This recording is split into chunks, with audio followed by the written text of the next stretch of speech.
What are your attitudes towards global warming? General attitudes, stance, position. Well, it's definitely a problem that we need to address, especially this coming generations and our generation, because we're going to be the ones that have to live through it and our children. So we definitely need to address the problem. Like, we can't just like keep pushing it off, or else it's not get solved. So. I mean, I guess with me is it comes down to good stewardship practices. This is the only Earth we got to take care of it. Do you know of any certain behaviors that you might do right now that you could change that would help fight against global warming? Well, I ride my bike as much as I can. I guess that's the first thing that I'm doing to try to be more productive. I don't drive a car, so I'm not contributing all that much. With my gasoline, I'm not expending any fossil fuels. I'm not encouraging people to expend fossil fuels. I do drive a lot because I go home to work. I try to limit that as much. Carpool, turn off things when I'm done using it. Simple things like that actually make a big difference.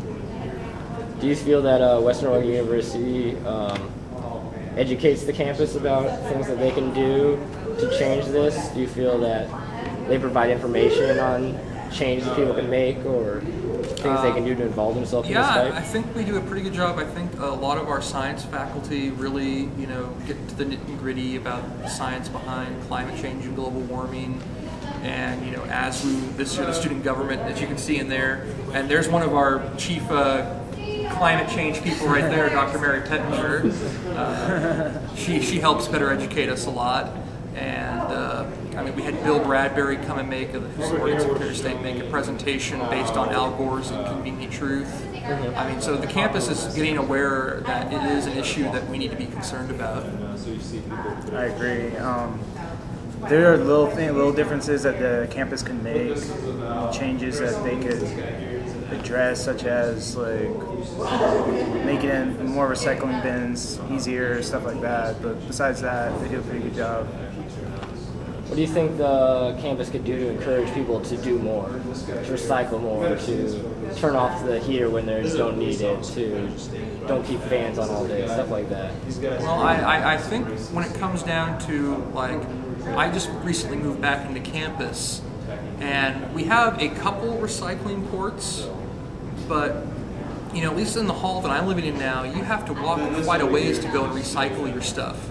I would say every hall should have a little recycling cubby that the hall, once a week could just recycle, have a couple bins outside their hall, lounge, and then at the end of the week somebody goes over and hauls it over to the main recycling area. Because right now I just put all my stuff, all my recycling materials into a big plastic bag, and I walk over and I have to go over and individually sort it into the big bins. It's a pain. It's the biggest problem, I think, too. With my roommates, I live on campus too. My roommates just don't see the point of turning off things since they don't pay for electricity. So I guess that's just their value system. And I don't think the campus could do anything to change what people think. But do you think further education might? Further education would be the way to do it. And people just need to change an attitude. People just think, oh, this doesn't affect me. I live here, I live in America, it's not going to affect what happens to me. The easier you make it for people, the more inclined they will be to change their habits. Okay. Yeah, that's true. Is there anything else you'd like to add?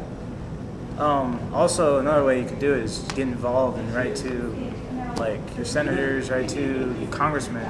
That's a big difference because they're the ones who make the policies that this country runs on. So they only care if we care, basically. Yeah. Well, thank you. Yeah.